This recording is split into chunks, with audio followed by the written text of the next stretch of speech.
សំឡេងបងច្រៀងផ្ញើសៀងចម្រៀងទឹកភ្នែកចុកណែនក្នុងទ្រូងស្ទើបែកញំស្រែកសួរតែឈ្មោះស្រីតែណាពីអ្នកបញ្ជាំងហាក់មាននិស័យអីលើបាត់ស្រីតារំធ្វើអ្វី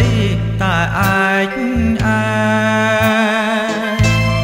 នេះស្រទុំចុះអាប់បែកផ្សាយអរាបងរែងចំបែងស្រែកហៅក្ដែងក្ដែងតែឈ្មោះអូនបងគេងមិនលក់ពោះស្វិតក្រៀមក្រំស្រពោនចង់ឃើញមុខស្ងួនស្រីស្រងនឹមនួនប្រលឹងកោតចិត្តណាស់ចេញថ្មវាលម្លឹងឲ្យបងឃ្លាតពីប្រលឹងឲ្យបងឃ្លាតពីប្រលឹងថាបងនឹងជាអ្នកជំរី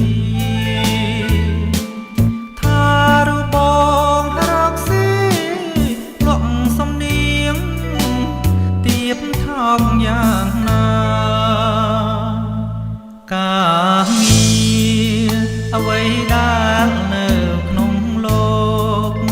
មិនមែនទៀបមិនមែនថោកពុំដែលឈរបោកទៅលួចទៅប្លន់មិនមែនលក់ឈាមកូនស្រីទៅឲ្យនាយទុនធ្វើឲ្យសង្សារខ្ញុំក្លៀតจากត្រនំ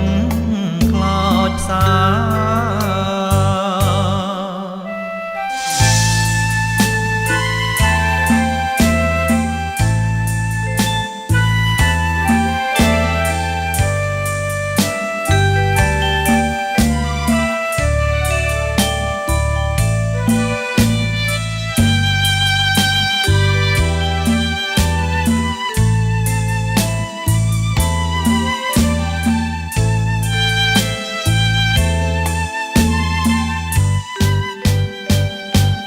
កោតចិត្តណាស់ចេញថ្មវាលាម្លឹងឲ្យបងឃ្លាតពីប្រលឹងឲ្យបងឃ្លាតពីប្រលឹងថាបងនឹងជាអ្នកចម្រៀងថារូបបងរកស៊ីលក់សំនៀងទៀបថោកយ៉ាងណា